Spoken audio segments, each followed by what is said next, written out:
Hello peoples. I started recording my review and then as I gave my score my camera cut out and I don't want to have a choppy edit like that. So we're starting from scratch and today I'm going to be reviewing A Quiet Place Part 2. I was extremely excited going into this movie and the first Quiet Place movie is one of my favorite movies of all time. It's easily like in top 30. The reason why I say top 30 is because whenever I give a movie 5 stars on Letterboxd, it just immediately goes on to my favorite movie list, and so there's about 50 movies on there. So yeah, I thought the first movie was excellent, and this is the movie I was supposed to see right before the pandemic hit, and that I was very upset when I had to, exchange those tickets for Fandango points. So, yeah, going into this movie, like, I had the expectation of, I had the expectation that I was gonna like it, and I was thinking to myself, am I gonna like it more than the first? Am I gonna like it less than the first? Or am I gonna think it's just as good as the first movie? And now with seeing the movie, I could say, this is better.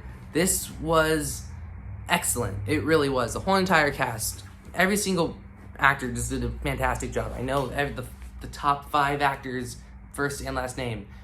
Emily Blunt, John Krasinski, Melissa Simmons, Cillian Murphy, and Noah Jupe. And I want to particularly point out Noah Jupe because I feel like he's kind of getting lost in the mix of the rest of the actors. Everyone keeps talking about how good, Emily Blunt's so great, Melissa Simmons is so great, Cillian Murphy's amazing. And I feel like no one's really mentioning him. And he's just as good as everyone else. And so I just want to say, Noah Jupe, you did great.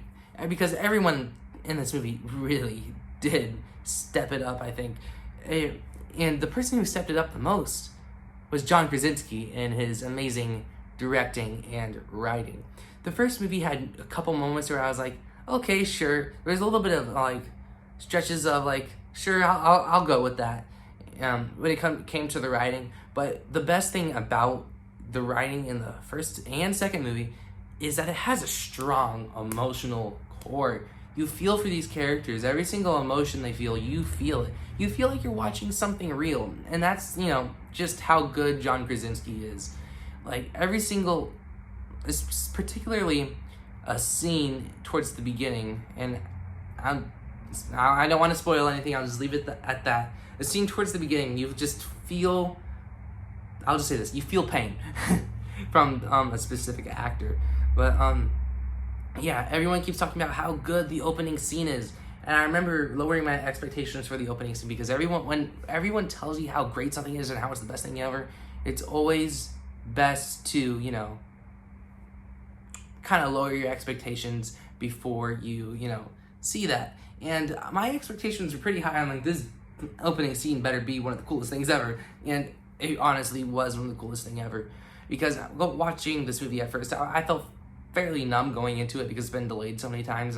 But I'll say from the opening 2 shots, I was like, oh boy, John Krasinski. Because if you watch the opening shot of the first Quiet Place movie and put it side by side with the second, that just shows you how good of a director John Krasinski is, and the attention to detail is just so there. There was many, because I watched the first movie right before I saw the second one, and so seeing how they just immediately pick up and it's consistent after the first movie, it just shows how good of a writer and director he really is. Like I said, the best part about these movies is its strong emotional core, because it really has that sense of, if you were really stuck with your family during, a crisis like this.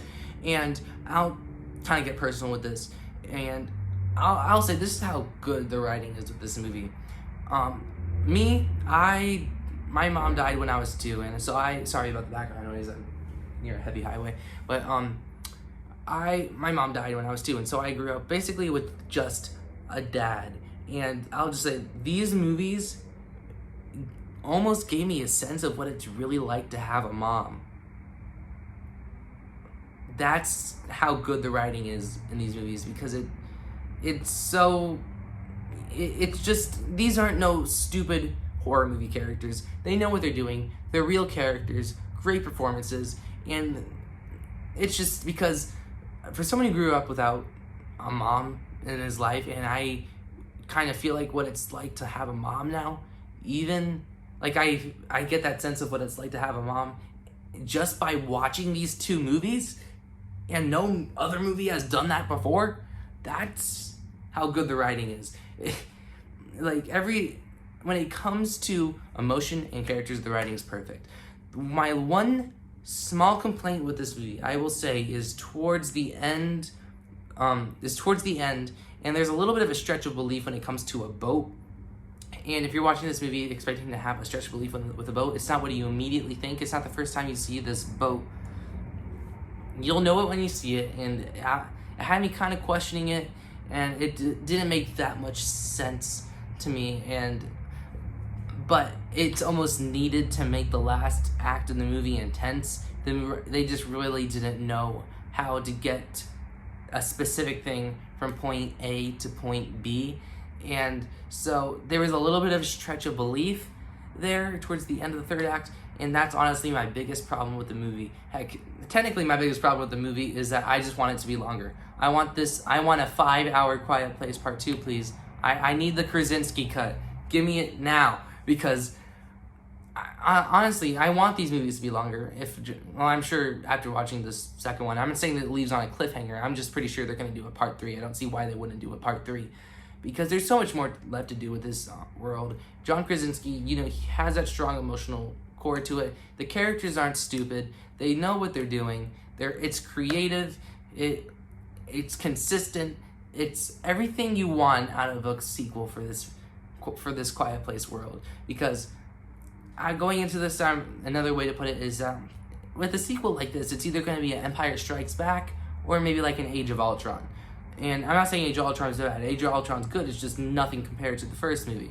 And this movie really was an Empire Strikes Back, because I really feel a lot stronger as John Krasinski as a director after watching this. I feel a lot stronger about him as a writer.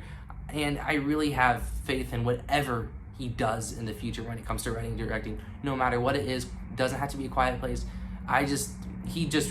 Jim from The Office, he's got it. I'll say that for sure. And I'm going to give A Quiet Place Part 2 a 9.7 out of 10. To put perspective, I gave the first movie a 9.6. When I compare the two, I know that 0.1 isn't much of a difference, but I will say I like the second one more overall. I enjoyed the second one more, significantly more, and Part 2 is almost perfect. Like I said, the only two problems is I want it to be longer, and there's a little bit of that stretch of belief. And would I give it a 9.8 maybe after a second watch? But I don't feel like I can give a movie that high a score without watching it a couple more times. But I really feel like a 9.7, even though the first one is a 9.6.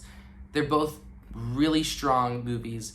And yeah, Part 3 now, please. So yeah, anyways, that's my review for A Quiet Place Part 2. Comment down below what you guys think. Do you guys like the first one more? Do you guys like the second one more? I'm really curious.